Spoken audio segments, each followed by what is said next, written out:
Shalom. Bersyukur hari ini kita boleh ada lagi beribadah kepada Tuhan. Sebagaimana firman Tuhan ajarkan bahwa di hari-hari terakhir kita tidak membiasakan diri untuk meninggalkan pertemuan-pertemuan ibadah seperti yang dibiasakan beberapa orang. Tapi hendaklah kita saling menasehati dan mengingatkan untuk semakin giat melakukannya menjelang hari Tuhan yang semakin mendekat. Amin. Nah, puji Tuhan, tidak terasa ini minggu terakhir di bulan Juni. Artinya minggu depan kita akan memasuki tema yang baru dari tema 3 bulanan kita. Januari, Februari, Maret kita sudah belajar bagaimana kita untuk mengenal, memahami, dan melakukan serta menghidupi hati Bapa. Dan 3 bulan ini kita tahu, kita belajar bahwa hati Bapa itu adalah hati misi. Apa itu hati misi? Yaitu hati yang dipenuhi dengan kerinduan supaya tidak ada satupun manusia itu binasa. Itulah hati Bapa. Dan bicara tentang hati Bapa itu adalah hal yang kekal. Artinya saya mau katakan seperti ini, jangan sampai ada orang yang memahami bahwa Tuhan di perjanjian lama itu Tuhan yang jahat, bengis, kejam, suka murka. Kalau di perjanjian baru kan penuh kasih karunia, penuh pengampunan, penuh kasih sayang. Nah, karena orang punya pemahaman yang seperti ini bisa melenceng sehingga akhirnya kekristenannya juga jadi kebablasan. Enggak apa-apa lah, nanti Tuhan juga ampuni kok. Enggak apa-apa lah, Tuhan juga nanti panjang sabar. Enggak. Karena Tuhan itu kekal. Kalau kita belajar dari sejak penciptaan, bahkan di dalam kekekalan, di perjanjian lama saja sudah diberitahukan bahwa namanya itu disebut sebagai Bapa yang kekal salah satunya. Hatinya itu tetap hati yang penuh kasih. Bagaimana tidak Bapak Ibu? Kalau Bapak Ibu membaca di dalam kitab Kejadian pasal pertama, Tuhan itu menjadikan langit dan bumi dengan segala isinya, dan setiap hari ketika satu hal dia buat, dia selalu katakan, maka Allah melihat semuanya baik adanya. Bahkan kemudian ketika Tuhan membuat Taman Eden, taman yang tentunya begitu indah, walaupun saya belum pernah ke sana. Paling tidak diwakili beberapa hari ini kami bisa melihat ciptaan Tuhan yang begitu bisa lihat pantai, karena di Jambi kan susah, kecuali pantai Auduri. Yang 26 tahun saya di Jambi, saya juga belum pernah ke situ. Saya bisa puas-puasin karena awal-awalnya anak-anak semangat pengen snorkeling. Itu pun untung kita cuman sewa 3 saja. Ya, padahal untuk 3 jam. Baru 15 menit, 10 menit udah gak ada lagi yang mau snorkeling. Jadi saya yang nyebur, saya nikmatin di kedalaman air, lihat beraneka macam ikan. Bahkan sampai ketemu satu kura-kura berenang, keren banget. Itu belum Taman Eden itu Bapak Ibu. Terus naik lagi di Puncak Lawang. Karena promonya Sensen dan Septian, kalau di situ kayak di surga sudah Pak, lupa masalah, bahaya. Menikmati pemandangan yang indah dari puncak, lihat danau. Terus lanjut ke Alahan lagi, menikmati sejuknya Hawa. Tapi itu gak sebanding, saya percaya gak sebanding dengan Taman Eden. Tapi satu hal yang mau saya katakan seperti ini, Tuhan menyediakan semua yang baik karena kasih-Nya. Baru Tuhan menempatkan manusia untuk menikmatinya. Ngomong kanan kiri, kurang baik apa lagi lah Tuhan itu nak. Tapi manusia dengan free will-nya yang diberi Tuhan supaya dengan hatinya mengasihi Tuhan. Seperti yang saya katakan tadi kan, hari-hari ini saya selalu mengingatkan, jangan sampai kita terjebak jadi Kristen transaksional. Artinya apa? Ya segala sesuatunya secara transaksi. Kenapa kamu taat ibadah? Supaya diberkati Tuhan Pak. Kenapa kamu rajin memberi, rajin melayani? Supaya diberkati Tuhan Pak. Maaf, itu salah, itu transaksional Bapak Ibu. Jangan sampai kekristenan kita model seperti itu. Atau sisi lainnya, kenapa kamu sungguh-sungguh? Ya supaya gak dikutuk Tuhan, supaya gak ngalami hal-hal yang gak baik. Makanya saya sungguh-sungguh. Kekristenan gak seperti itu Bapak Ibu. Tuhan mau, kenapa Tuhan menciptakan manusia itu dengan free will, kehendak bebas. Tuhan mau ketika manusia mentaati Dia itu didasari karena kasih. Manusia yang punya kehendak bebas melakukan semua karena mengasihi Tuhan. Jadi satu-satunya alasan kalau hari ini kita taat kepada Tuhan, itu karena kita mengasihi Tuhan yang sudah lebih dulu mengasihi kita. Amin. Dan biarlah Tuhan mendapati hati kita seperti itu. Dan tentulah saya percaya Bapak Ibu, dari sisi Tuhannya, ketika kita taat melakukan firman Tuhan, bagian Tuhan memberkati kita, itu bagian Tuhan. Tapi hidden agenda jangan sampai ada di hati kita, melakukan supaya Tuhan berkati, bukan. Hati kita harus tulus, murni melakukan karena kita mengasihi Tuhan. Nah, kembali ke poin yang saya katakan tadi, tapi akhirnya manusia jatuh dalam dosa dan mereka harus terhilang, terbuang, keluar dari Taman Eden, roh Allah meninggalkan mereka dan mereka terpisah dari Allah. Dan firman Tuhan katakan kecenderungan hati manusia yang berdosa adalah selalu berbuat jahat. Jadi bukan karena kita berbuat jahat jadi manusia berdosa Bapak Ibu, bukan. Tapi karena memang semua manusia berdosa maka kecenderungannya selalu berbuat hal-hal yang jahat. Tapi kalau kita baca perjanjian lama, panjang sabarnya Tuhan itu ampun deh. Hari-hari ini kan kita baru menyelesaikan kitab Yeremia dan Yehezkiel. Hari ini kita sudah masuk ke kitab Daniel. Di kitab Yeremia, Yehezkiel, waduh semakin kami mengerti lewat Koram Deo setiap hari dikupas. Ternyata bukan cuman di perjanjian baru saja Tuhan itu panjang sabar. Bukan di perjanjian baru saja Tuhan itu penuh kasih karunia. Di perjanjian lama itu ampun panjang sabarnya Tuhan. Ratusan ribuan tahun. Akhirnya Tuhan pilih satu bangsa, itu bangsa Israel. Tuhan berharap bangsa Israel ini juga mengasihi Tuhan dengan segenap hati. Tapi berulang kali bangsa Israel menyakiti hati Tuhan. Dan berulang kali Tuhan nyatakan panjang sabarnya. Secara khusus contoh di kerajaan Yehuda, saking rusak dan bejatnya bangsa Israel, Tuhan mengingatkan berulang-ulang lewat Nabi Yeremia. Bahkan diberi kesempatan 23 tahun. Sudahlah sebagai bentuk disiplin kalian akan ditawan di negeri Babel 70 tahun untuk pemurnian hidupmu. 23 tahun Bapak Ibu dikasih tahu berulang-ulang. Ngelawan. Ngomong kanan kiri, kamu ngasih tahu pasanganmu berapa tahun? Haleluya. Ngasih tahu anakmu berapa tahun? Ngomong kanan kiri, masih panjang sabar? Harus sabar. Karena artinya sabar itu apa sih? Sabar itu kalau nggak salah apa? Long suffer ya. Long suffering. Apa itu artinya? Penderitaan panjang. Sabar itu memang menderita? Iya. Makanya saya pernah jelasin di Koram Deo gini.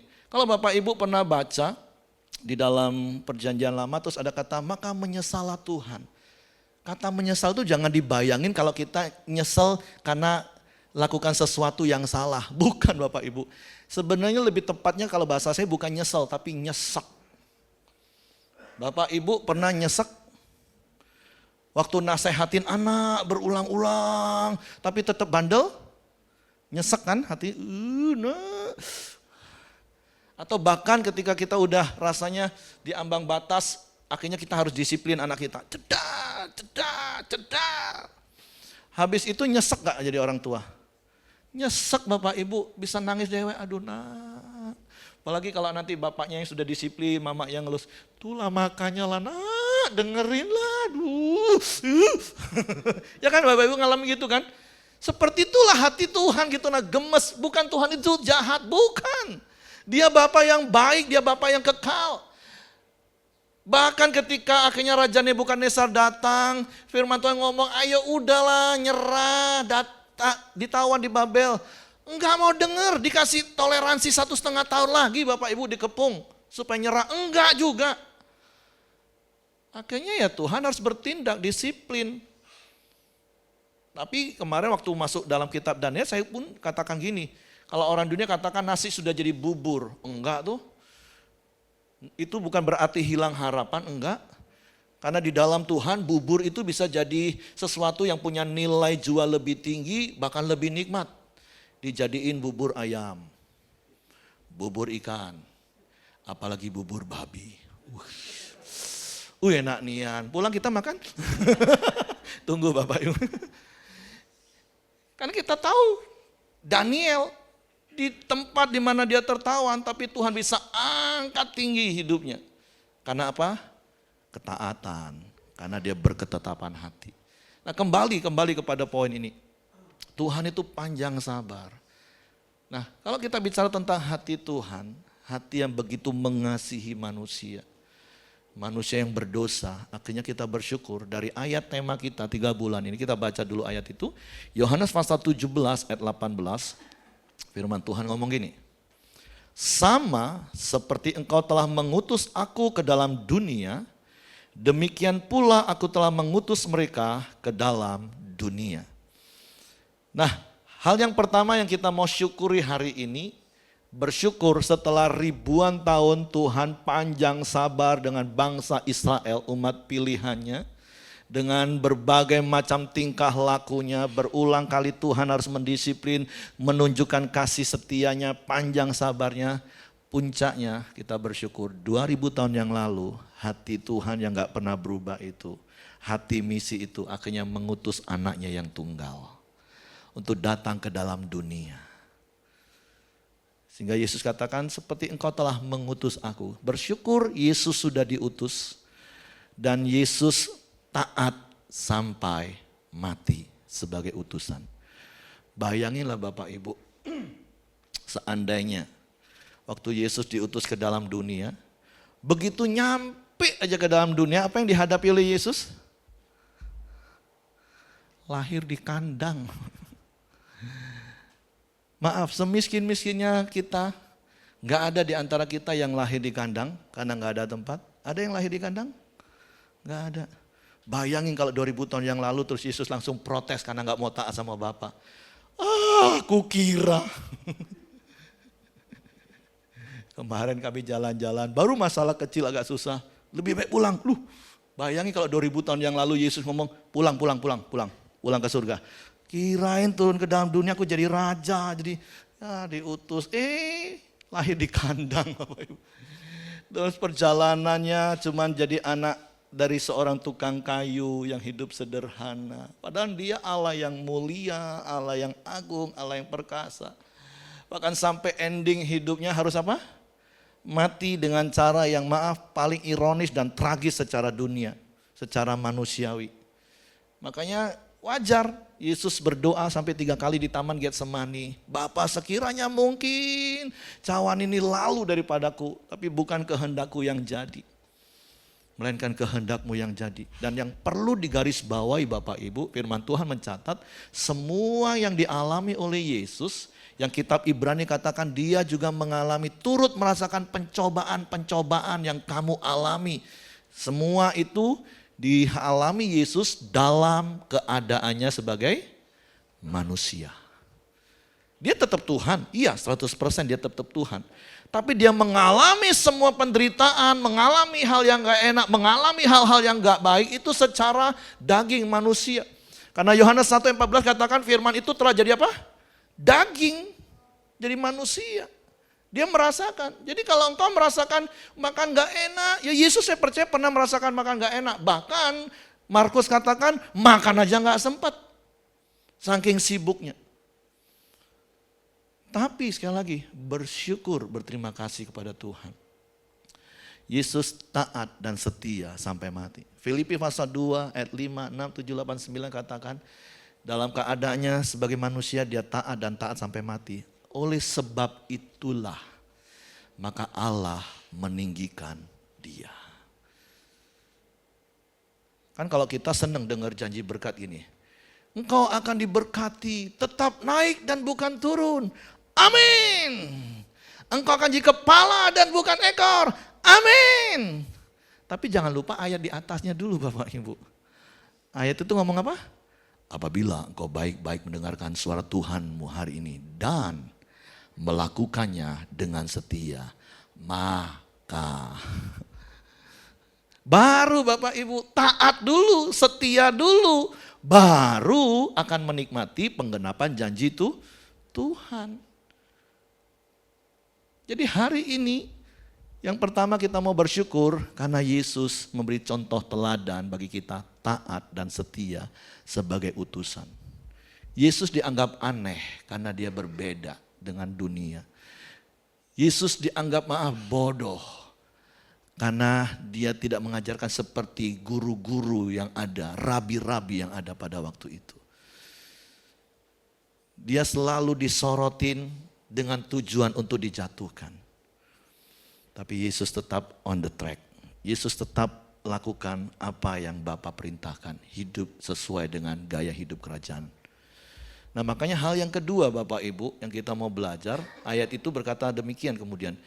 Demikian pula aku telah mengutus mereka ke dalam dunia. Siapa itu mereka Bapak Ibu? Tentu dalam konteks ayat ini adalah murid-murid. Yaitu pengikut Kristus. Nah, bukankah kita hari ini juga adalah murid-murid Kristus? Bukankah kita hari ini juga adalah pengikut Kristus? Makanya menamakan diri kita apa? Kristen. Nah, jadi hal yang kedua yang kita mau belajar hari ini adalah ingat kita ini juga adalah utusan. Seperti Yesus diutus oleh Bapa, tujuannya jelas.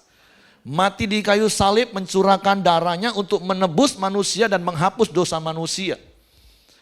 Nah utusan Kristus atas hidup kita tujuannya jelas. Kalau Bapak Ibu masih ingat ayat-ayat di dalam Yohanes pasal 6 ayat 38, 39, 40 khususnya. Ayat itu berkata supaya semua orang melihat anak itu, melihat Yesus itu melalui hidup kita. Dan mereka menerima anugerah hidup kekal itu. Jadi kita diutus dengan tujuan yang jelas. Supaya apa? Supaya mereka, orang yang belum percaya Yesus, itu melihat Yesus dalam hidup kita. Dan mereka menerima Yesus sebagai Tuhan dan Juru Selamat. Makanya akan ada kalimat yang akan saya ulang-ulang terus sepanjang tahun ini.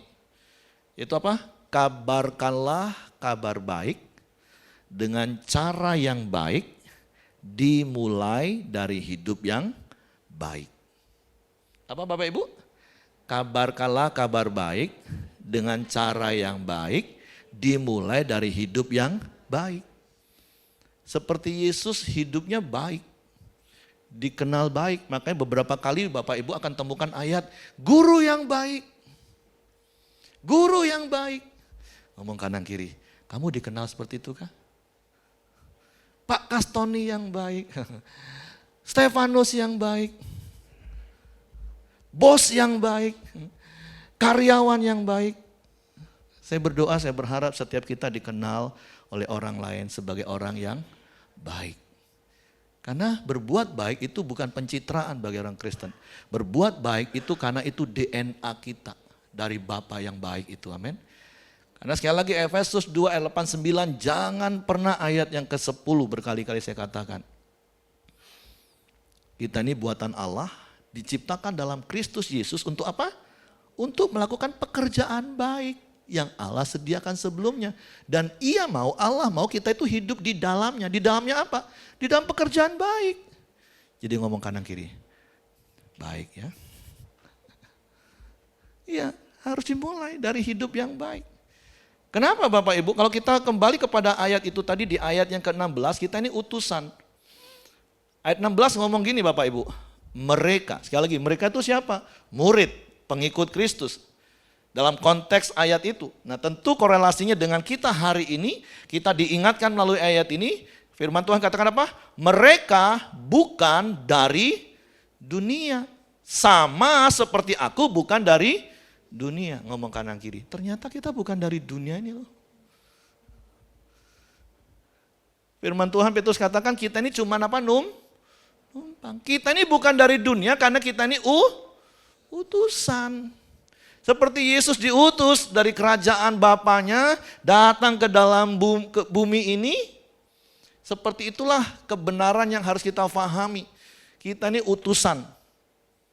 Minggu lalu Rudi sudah jelaskan tentang yang namanya duta besar. Jadi ngomong kanan kiri, gini-gini, utusan loh. Ya, aku ini bukan dari dunia. Aku ini utusan surgawi. Makanya ayat berikutnya ngomong gini, kuduskanlah mereka dalam kebenaran, firman-Mu adalah kebenaran. Karena memang kita ini utusan dari kerajaan Allah, hidup kita harus kudus oleh kebenaran. Dan berkali-kali saya harus katakan, kata kudus itu bukan bicara tentang hidup sempurna. Bukan Bapak Ibu. Sehingga kita stres, aduh kok enggak sempurna hidupku, enggak. Sederhana kata kudus itu bahasa Yunani kan hageos. Nah kata hageos itu kalau dikembalikan, diterjemahkan ke dalam bahasa Indonesia, itu artinya yang diasingkan atau yang dibedakan, berbeda. Jadi sederhananya gini Bapak Ibu, sebagai utusan kerajaan Allah, hidup kita ini harus berbeda dengan cara hidup orang dunia.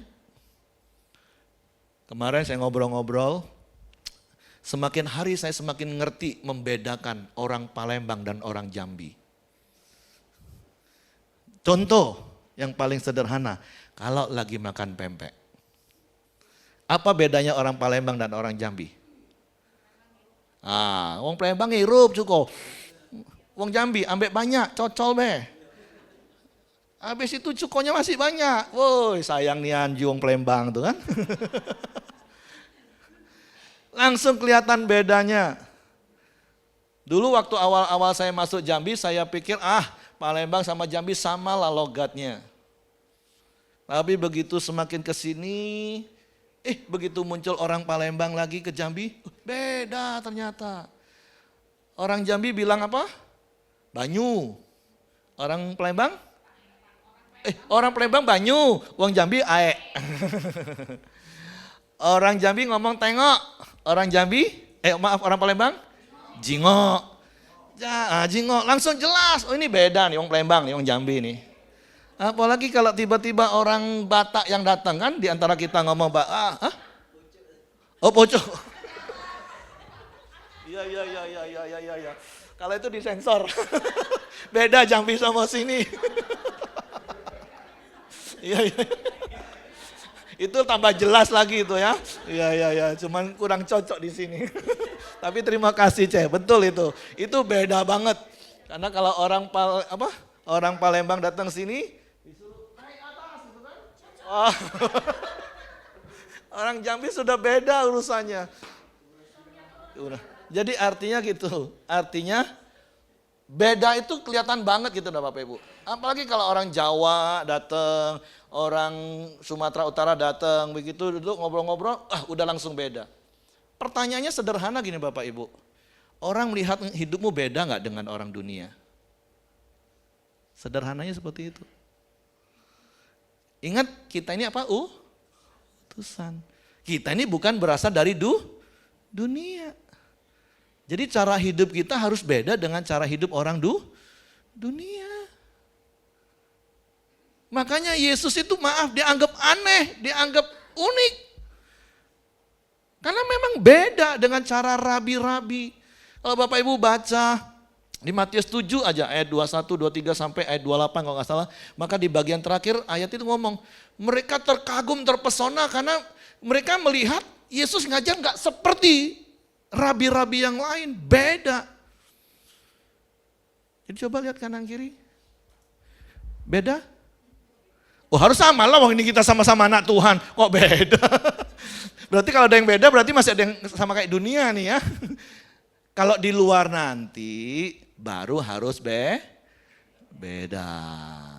Maksudnya di luar nanti itu begitu ketemu dengan orang yang gaya hidupnya dunia, hidup kita beda.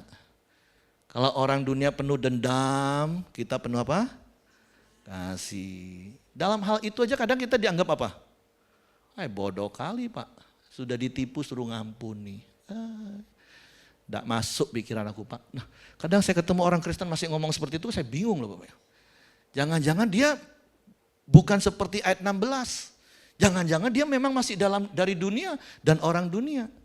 Bukan berarti kita nggak boleh menikmati bumi dengan segala ciptaan yang Tuhan ciptakan indahnya Bapak Ibu. Nikmati Bapak Ibu bumi dan segala isi yang Tuhan ciptakan. Tapi kalau soal hal-hal dunia, apalagi kalau apa? Dunia maya, dunia malam, dunia apa lagi? Dunia hitam. Wah. Iya, dunia itu banyak Bapak Ibu. Kalau dunia itu banyak. Kalau bumi dan segala isinya cuma satu. Kita boleh nikmati. Makanya kemarin terima kasih Bapak-bapak bendahara gereja. Kami disupport bisa liburan menikmati bumi dengan segala isinya. Tapi kalau menikmati hal-hal duniawi itu bukan bagian kita. Kita beda. Kuduskanlah mereka dalam kebenaran. Gimana caranya kita bisa jadi beda dengan orang dunia? Gampang, sederhana. Hidup saja sesuai dengan firman, otomatis kita beda. Firman ngomong sabar, otomatis kita nggak akan marah-marah seperti orang dunia. Firman Tuhan nyuruh kita mengampuni, otomatis kita beda dengan orang dunia yang pendendam. Otomatis, simple. Makanya berkali-kali saya katakan hidup itu sederhana. Jadi orang Kristen itu sederhana Bapak Ibu. Hari-hari ini saya sedang ajar gini. Taat itu mudah. Berapa banyak yang setuju taat itu mudah? 1, 2, 3. Saya diprotes loh Bapak Ibu waktu saya ngomong taat itu mudah. Bapak sok sombong. Enak banget, taat itu susah. Nggak apa-apa saya bilang, berarti pemahaman Anda belum sampai di level itu. Makanya Filipi 3:15 kan ngomong gini, kalau satu dan lain hal beda pikiranmu, gak apa-apa, nanti satu hari Roh Kudus yang akan menjelaskannya. Gak usah debat Bapak Ibu. Saya ngomong saya gak mau debat, ya kalau Bapak Ibu ngomong taat itu masih susah, ya gak apa-apa pemahaman di situ. Tapi saya coba bongkar pemahaman supaya kita paham taat itu mudah. Semua ikutin Yehezkiel. Berapa kali di ayat Yehezkiel Tuhan ngomong gini, aku akan memberikan kepadamu roh yang baru dan hati yang baru. Hati yang barunya hati yang apa? Hati yang taat. Tuhan itu sudah kasih kita hati yang taat Bapak Ibu. Contoh kalau saya kasih Rudi sepatu, terus saya suruh Rudi pakai sepatu. Mudah nggak? Mudah karena sepatunya sudah dikasih tinggal pakai. Kalaupun karena Rudi ngotot bandel seperti bangsa Israel, bukan berarti dia nggak bisa pakai sepatu kan? Dia nggak mau pakai sepatu. Itu dua hal yang berbeda Bapak Ibu. Kita sudah diberi hati yang taat kata firman Tuhan untuk melakukan firman Tuhan, untuk berpegang teguh pada janji Tuhan. Dan satu ayat yang saya mau kasih tahu, 1 Yohanes 5 ayat 3 Bapak Ibu. 1 Yohanes 5 ayat 3. Mari baca sama-sama 1 Yohanes 5 ayat 3.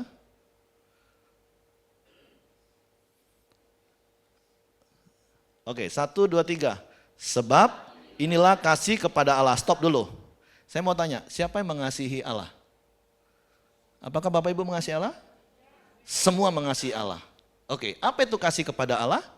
Yaitu bahwa kita menuruti perintah-perintahnya. Terus ada note tambahannya. Apa? Ngomong kanan kiri, perintah Tuhan tuh nggak berat. Ini firman Tuhan bukan? Ada yang berani bantah ini salah? Nah, jadi kalau perintahnya nggak berat, mudah nggak untuk taat? Contoh, kalau saya kasih Opi 1 juta, terus saya suruh perintah Opi kasih ke mamanya 100.000, mudah nggak? Kenapa mudah? Karena sudah punya 1 juta. Tapi coba kalau saya suruh gini, Opi kasih mami 1 juta 1 rupiah. Bisa lakukan? Nggak bisa, wong dia cuma punya duit 1 juta, walaupun cuma 1 rupiah saja. Dan Tuhan nggak pernah suruh kita lakukan sesuatu yang dia nggak beri lebih dulu pada kita.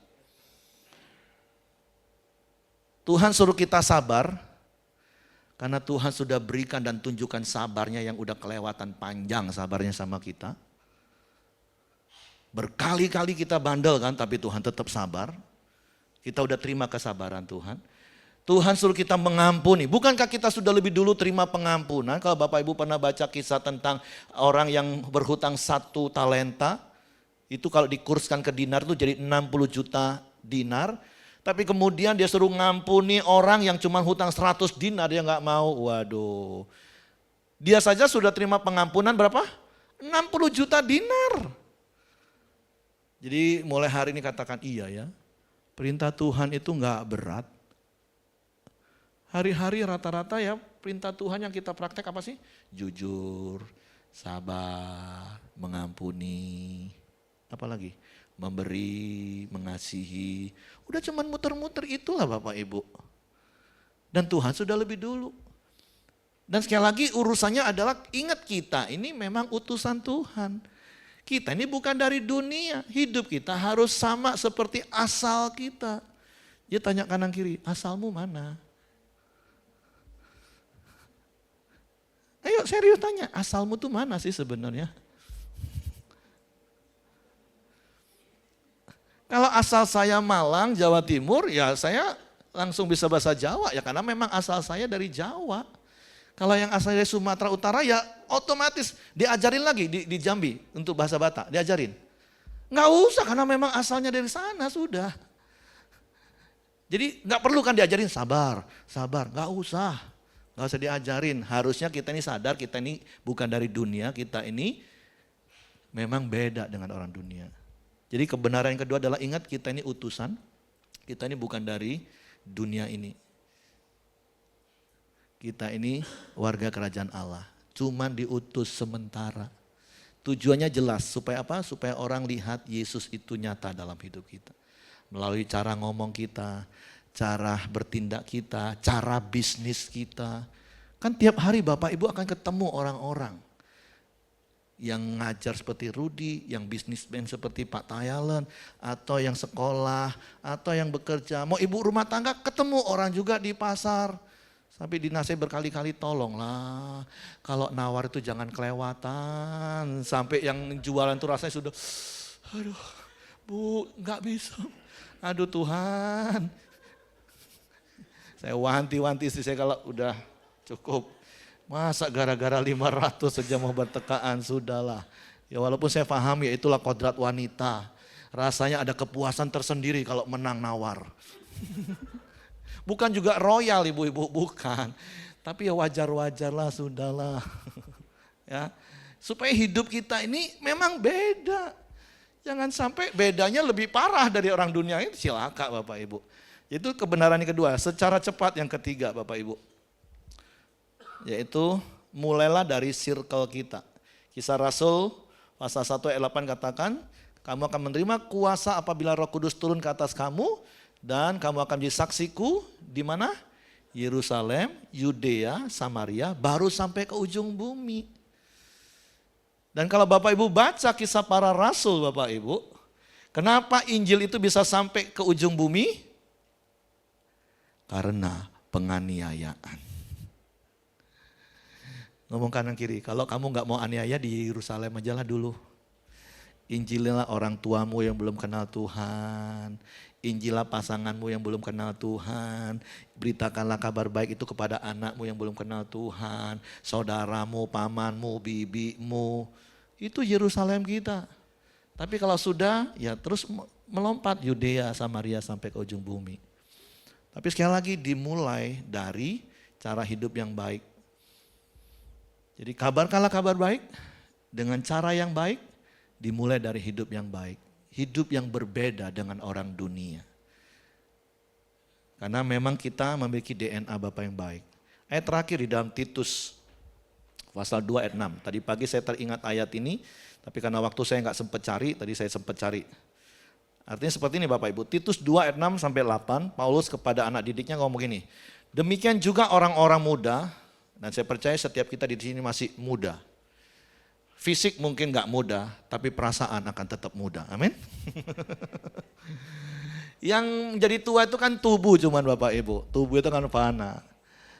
Ini 1 minggu ini saya hitung-hitung total perjalanan kami itu 1.700 km. Pantaslah terasa pinggang. Tidak? Bayangin 1.700 km 1 minggu ini perjalanan tripnya.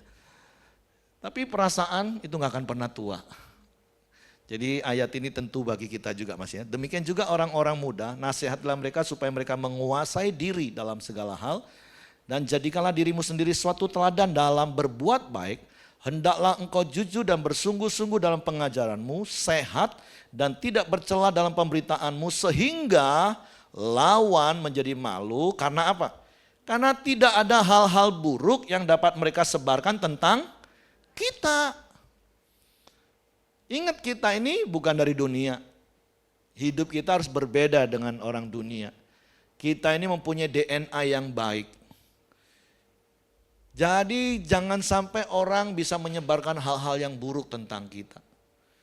Makanya saya selalu ajar gini, berbuatlah baik terus sampai engkau lupa bagaimana caranya berbuat jahat.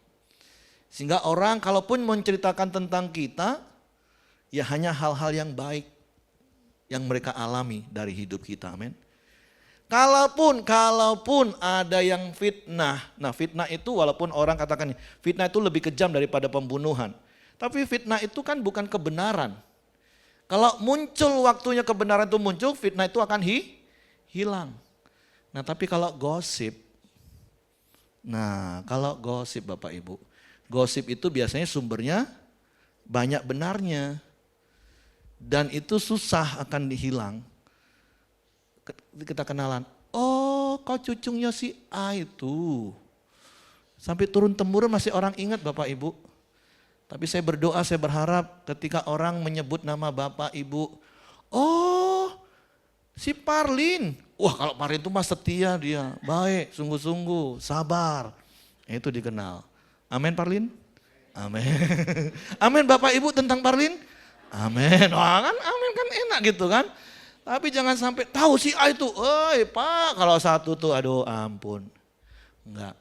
Karena saya tahu yang saya katakan tadi mulai dari circle kita. Memang ada ayat yang ngomong gini, Nabi itu enggak dihormati di kampung halaman. Tapi saya berdoa jangan pakai ayat itu jadi tameng untuk kita enggak beritakan kabar baik kepada saudara kita. Karena memang saudara kita, orang terdekat kita itu yang tahu ceki kita kan. Percuma lah sudah kau ngomong, tahulah aku siapa kau. Seringkali itu jadi kendala. Tapi kenapa Tuhan ngomong justru mulai dari Yerusalem, dari orang. Ngomong kanan kiri. Makanya hidupmu itu harus beda dengan orang dunia. Karena kamu itu bukan dari dunia. Kamu itu dari kerajaan Allah. Makanya hidupmu harus sama seperti gaya hidup kerajaan Allah. Amin. Jadi ini 3 kebenaran mengakhiri tema kita 3 bulan ini. Kabarkanlah kabar baik dengan cara yang baik, dimulai dari hidup yang baik. Seperti Yesus sudah taat diutus sampai finishing well, hendaklah hidup kita juga sebagai utusan. Ingat, setiap hari ingat aku ini cuma utusan di sini. Aku harus memancarkan siapa yang mengutus aku. Tujuannya jelas supaya apa? Orang itu melihat anak itu dan mereka menerima anugerah hidup yang kekal. Amin. Saya undang pemain musik WL Singer, kita naikkan pujian Bukti Kebesaranmu. Biarlah pujian ini benar-benar menjadi gaya hidup kita. Hidup kita menggenapi firman Tuhan. Dan saya percaya sekali lagi ketika hidup kita menggenapi firman Tuhan karena kita mengasihi Tuhan, maka janji-janji Tuhan tentang berkatnya itu pasti akan digenapi dalam hidup kita. Sehingga hidup kita mengalami damai sejahtera, sukacita, kebenaran dan kuasa. Itulah hidup dalam kerajaan Allah. Hidup dalam Taman Eden yang kita masuki lagi ketika kita percaya kepada Yesus. Hidupku menggenapi firman-Mu. Saya serahkan kepada yang bertugas selanjutnya. Tanda mujizat